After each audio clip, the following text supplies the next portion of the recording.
Hello folks, it's your friend Bernie here. So before we get into today's episode, Emily and I need to let you know that the Summer 2024 Community Manager cohort is now open for registration. You know, when you work on a project or work in a business, it can be very, very lonely and isolated. And even though you're surrounded by people, finding the right people to connect with and talk through those problems is really hard to do.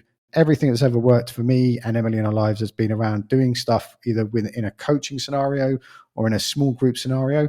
So in a 12-week commitment with yourself and other people, you will unravel and come up with solutions and ideas and connections that you didn't even think were available. So if you go to the link in the show notes, wherever you're listening to this, or if you go to the coworkingvaluespodcast.com, and there's a link in the website bar there that goes to cohorts. And now let's get into today's episode. Hello, folks. It's your friend Bernie here. And today in the Co-working Values podcast studio, we have Jerome. Jerome, what are you known for? And what would you like to be known for, sir? I'm one of the older folks in co-working since 2008. I also happen to be an architect, so it's an interesting combination to be in co-working, but also really see how design affects and shapes our co-working communities. So we're going to get into your project, People of Coworking, but first, like when was your first earliest memory of co-working? Like where did you find that and get into it? Yeah, so it was around 05, 06, 2005, 2006. I was just brainstorming my exit out of my then architecture position and envisioned kind of what we would like if I went on my own, and that included what kind of office space I would have. And I started to notice that when I went to coffee shops, libraries, and such, I would see people working there for quite a while, and stumbled upon a term called like urban nomads. I think that was the term. Anyways, that was the early days of social media. And so social media was helping to connect people digitally, even if they weren't physically near their friends and family who they grew up with. And I think co-working kind of grew out of that as as a physical base for this type of culture, this type of mindset. And so when I started my uh, business plan in November of 2006, I started to incorporate those ideas into my eventual opening in April of 2008. And in co-working years, that's like millions, isn't it? The and what are the others? Because you're one of these people in co-working that's like taken steps to get people together and build communities like outside of just the co-working spaces. So what else did you do to bring people together? Yeah, so in October 2011, about 30 of us fellow co-working operators all convened at my Santa Monica space, which is still open today. And the requirement at that time was anyone who had been operating for at least a year, which back then was actually not that many people. We wanted to get together people who were invested in co-working, who had enough experience to be able to impart their knowledge and see where we could bring the industry. From there, a bunch of us who wanted to form a national association in December 2011, about half a dozen of us created Lexi, which is League of Extraordinary Co-working. So that puts me as a co-founder there, and that's been thriving ever since. Now for over 12 years. And then recently, a few months ago, after kind of really watching personally how diversity represented on stage and throughout the industry at events, I started to really feel frustrated that things weren't improving across several years that I personally kept track of who's on stage and who's at events, and felt more and more out of place at my own event, my own industry that I helped basically pioneer or co-found. So I launched a website called peopleofcoworking.com. And the idea was to highlight and improve diversity within our industry, particularly those who are on stage. It's because I'm thinking, when was it you posted that? It was like 70 people you put in a LinkedIn post, maybe 3 or 4 years ago. Yeah, it was sometime after June 2020, during a lot of the George Floyd activities. And from there, I really started to teach myself, pay attention to what was going on beyond just Asians, Asian professionals, which is where I had spent a lot of time in my 20s, and started to look at other people of color and other industries. And so I realized in looking around that right under my nose in my own industry was really a severe deficiency. That is just to really get the ball rolling in us. There is a severe deficiency, and that post, well, it must have been like 3 years ago now, Yeah. and um, there was already a deficiency which people were talking about, and it's even more now. So, and then part of me thought, well, is that just, is it just us or is it everybody? And we'll link to Catherine Park's podcast from she runs a community called Color in Tech, and I'd say they're like 10 years ahead of where the co-working industry is. And there's a lot of influences about why those people do get on stage or don't get on stage, but the it does.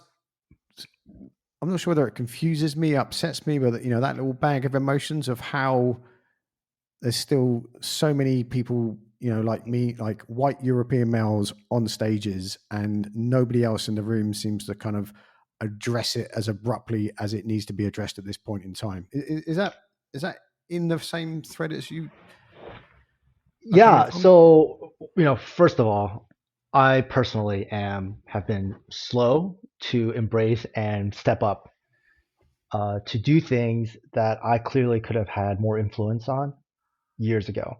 And so while like you said, there have been many other people privately and maybe more locally working on their efforts in their respective markets, uh, I did not recognize that. I did not step up. And it took until this year for me to really step up. So for those who have waited for me to step up, I'm sorry. It took some time. So, I was working locally, running for office a couple of times. So that's across 4 years, trying to make impact in my own local 2 zip codes. Uh, that's not my excuse. That's just where my focus was.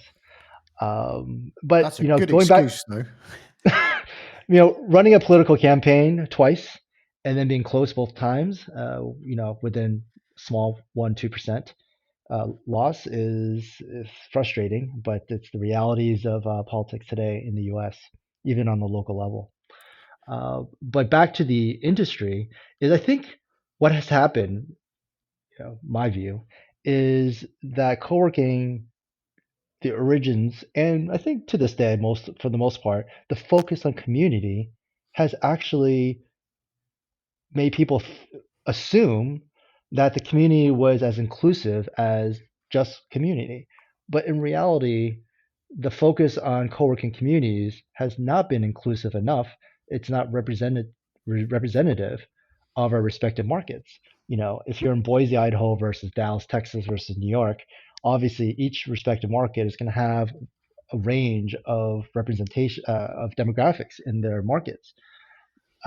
But relative to that, the co-working community should reflect that. The events that occur there should reflect that. Um, and so I think that's what happened is that the focus on positive communities uh, just assumed it was more inclusive than it really was. And when I looked just down at my own industry, I realized that we weren't as inclusive, that we could do a lot better. And uh, I'm I'm not surprised, but I think that is how we got here, unfortunately. Yeah, there was. I mean, this we talked a lot about this in London and in the London Co-working Assembly, and in Color in Tech and Urban MBA, and even like back in 2015, I would there's certain co-working spaces I wouldn't go to because not because they were like, horrible or offensive, but it was just like I don't fit in there, and I'm a, white European straight male, and I'd be like I'm a bit intimidated going in there. And then when I started going to other people and saying, um, you know, why aren't you going there? And they'd say like, I'm a like Sangeeta, who's, she runs a massive podcast about female Asian sexuality, and she's picked up by Spotify and everything like that. She's a really confident person. She goes, I just don't fit in there. I just wouldn't feel comfortable. And on this podcast we're speaking on today, so many people have said like, it's not a safe space for me. And one of the things we taught people in London, is about how is about the representation on in your marketing on websites, because a lot of it's changed a lot in London now, but around 2015 it was just like cool white dudes with Mac computers and cappuccinos bossing it out on the co-working space website, and it just didn't represent the area, didn't represent the demographics of London, at all. It was just the messaging, like anyone with the responsibility with marketing anything needs to be like alert to how they communicate their space. Yeah, I think I wish more people would try a little more role reversal. If, let's say, a white male were to plunk himself down in the middle of Africa or Japan and actually stay there for weeks on end, so that they suddenly start realizing how out of place they may feel, or how little representation they have or relatability when nothing around them is familiar. I think that would just bring home a lot of lessons. Recently, there has been a group of people out of South Africa. I think this was in the news just last week, where they are. This is their second time actually doing this. That they've asked the EU to let the white South Africans, to have to retain or regain their citizenship, or be able to return back to Europe. And I find it ironic because this is a situation where South Africans are maybe 5% of the demographic of the population. Um, and they probably weren't that much more when during the apartheid era. Let's say there were 10%. So they've always been a statistical minority, but they had a overwhelming majority of the power and authority over the country, which just shows to how they were colonizing South Africa. So it tells me two things: is even if, as long as white males retain the influence and the power, they're okay even if they're a statistical minority. But everyone else has to just wait until that influence finally shifts or is inclusive for them to share that influence. And that's what I'm trying to do with People of Coworking, is just to highlight, get people to focus on this deficiency that we can do better. Let's be more inclusive and share the stage. But I've got to be so careful how I say this, because like you, as a white European male, this is not an excuse, just to be really super clear. You just don't realize. And when I married someone from Argentina, my head was blown off, like just going around airports, how you get treated differently. And there's so many. I remember Elena Gironi, who runs Creative Works, about a decade ago. We were running an event in London, and I was so chuffed with myself that I got this guy from Oracle and Dave from Google. And she said to me, is it only white? We were talking about the sharing economy, and she goes like, Bernie, mate, is it only white men that talk about the sharing economy? Look at them. And I just didn't, sounds horrible saying it nowadays. I just didn't realize. I was so hung up on the celebrity speakers from these giant companies and wrapped up in that I'd like sidestepped to make it an inclusive panel. And I was horrified when she pointed it out to me. But I think that, do you want to comment on that before I dig myself a deep hole? I think everyone's going to have a different reaction. Your horrified reaction speaks to who you are now, and your journey was then kickstarted. Other people seem to be seem to need to really dip their toe and slowly get into the water. I'm here to hopefully tell them it's not so cold, it's not so hot. It's quite it's quite refreshing. So how does can you explain how the People of Co-working website and the community you're organizing works? So people like real kind of call to action way. Yeah, I've tried to keep it very simple, which is I've asked people to make a pledge, and the pledge is simple, that you will only speak on stage when the stage is diverse. And so I've had a lot of questions about what is my definition of diversity and what kind of stages and et cetera. And what's in fact, someone just last week asked me, I just found myself on a panel with all white, four or five other only white people. What should I do? I said, well, I think you have the influence. You should be able to nudge the panel organizer to add or replace someone. And he's like, oh, right. And he's like, kind of deer in headlights because he forgot that he can do that. And it seems so simple, but he's never thought about doing that. And that's my only hope is that people, by this topic being top of mind, will change some of their actions, impart some of their influence. And You- so this pledge is simple. Every one of the supporters, now we have 75 supporters, averages one a day since we've launched. It includes founders of a lot of the notable companies we use every day, from Office R&D to Optics, FlexSpace, and so forth, Polluter Mail. Uh, and so these leaders have all signed on. And I think that should help, uh, these strength in numbers should only grow. Why, just to ask a really obvious question, why is it important for people who run companies to have themselves and their company sign up? Well, you're a role model. You're a role model individually in your own personal world, and you're a role model as the founder or the CEO of a company to for your employees, for your customers, and for your adjacent vendors.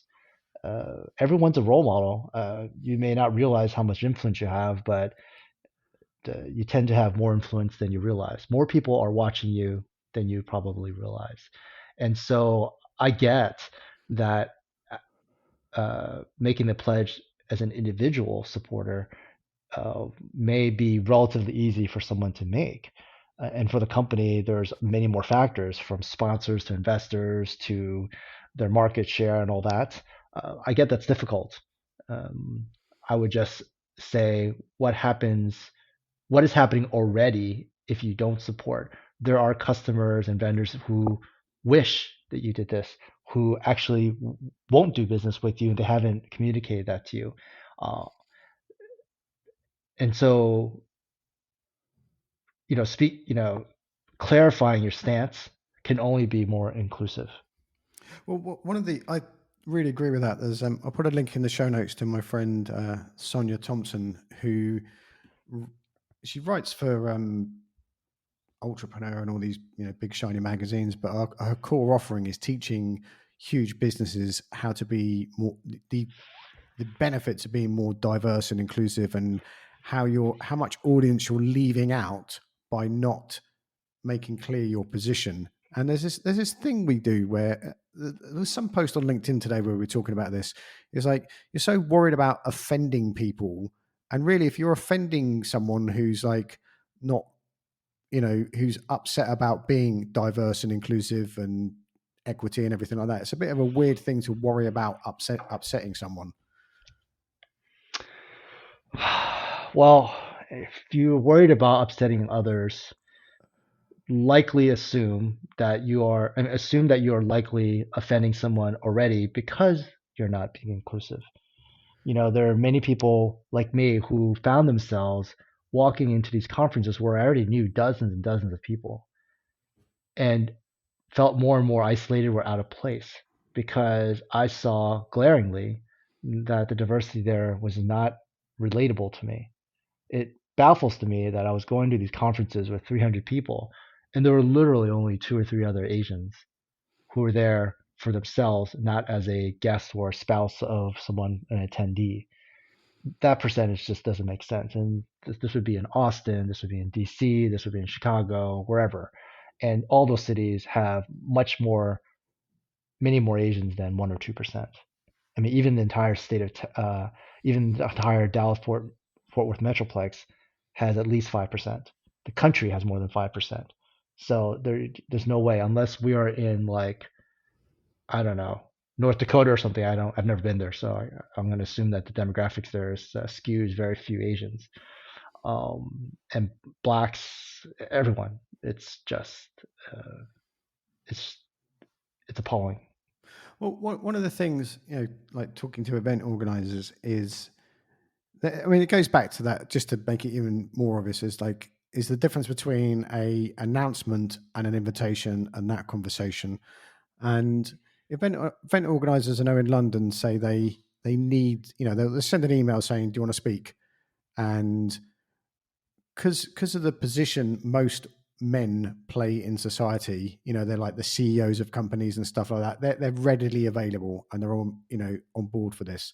And there was one event I was working on, and I was like shocked at the response. It was like I pointed out that 70% of this event were like white men talking, and the organizer said women just don't get back to me.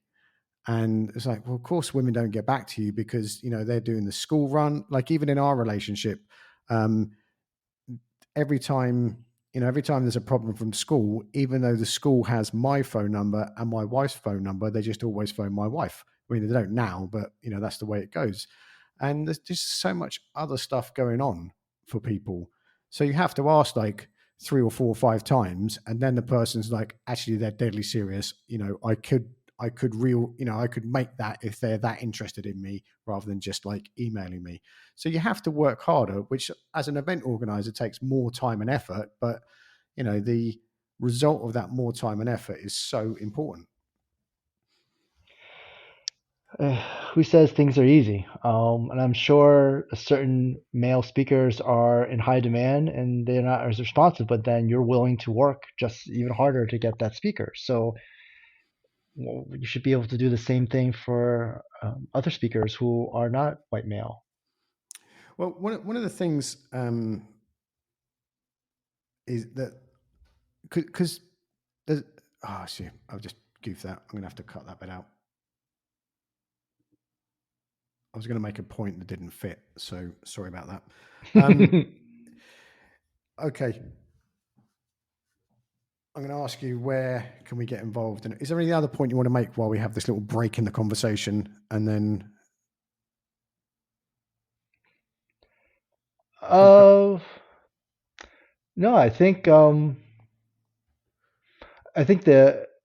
besides the influencers who have privilege and they haven't supported, I think we should address the people, the conservatives, the right wings who say diversity of thought and all this stuff. And I'll clarify that my focus is on visible diversity because unless you can see it, you don't feel relatable. You know, yeah, unless people are going to wear merit badges that they speak a different language, born in a different country, and all this stuff, we will never know, right? So okay. you would have to have an in-depth conversation with everyone, but in a conference, you're quickly scanning 200 people at a time.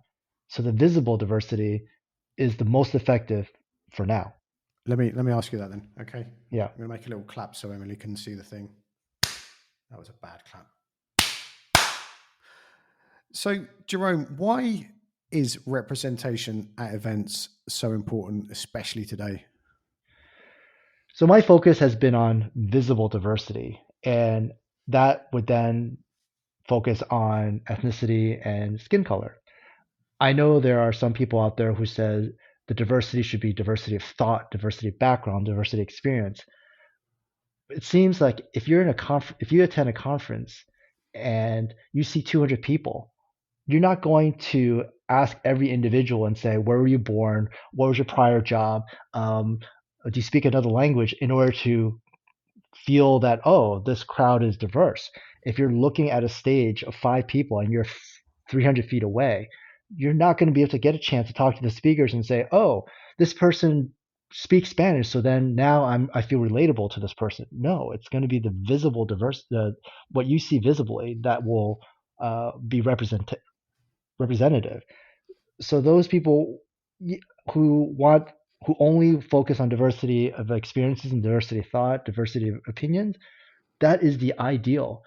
But at this point, we are so deficient, we need to incrementally get ourselves up there. And I mean, this comes up so much is that when other people, like if I go to a conference, I mean, never happens to me, but like, cause there's always white men on stage, but if you go to a conference and the whole day is people that don't look like you, it doesn't, you know, you don't see, you don't see a role model or someone to follow. We used to be in a co-working space with a group called, the Girls Network, and the whole point of the Girls Network was all these children, all these girls in Hackney, which is like spitting distance from the city, from the financial districts in London and Canary Wharf, they didn't really see or know anybody that worked in finance or worked in legal or was a startup founder. So the whole point of the Girls Network was to directly introduce these people that were so near yet by so near yet so far. So that's a massive reason to carry on this work. So how do people get involved in People of Co-working, and what's this week? What is the biggest need for the whole project? Yeah, I'm just trying to achieve strength in numbers, which is as many supporters as possible, including companies. Just visit my website, peopleofcoworking.com, message me, and simply say, I take the pledge. Either submit a form that says I take the pledge, message me on LinkedIn, Twitter, email, say I take the pledge. That's all it takes. I'll find your headshot. You can give me a headshot or I'll find one and then put you up there. And we'll put a link in the show notes to that. And we'll put a link in the show notes to the page on LinkedIn to follow that. And other than all of those ways you just said, Jerome, where's the best place to get in touch with you? Email jerome@blankspaces.com. JEROME@blankspaces.com. Great. Thank you very much for all this work. I've just, really taken a lead from you on this stuff over the years. So thank you for that. Anything you want to say before we go? No, just thank you for inviting me to this.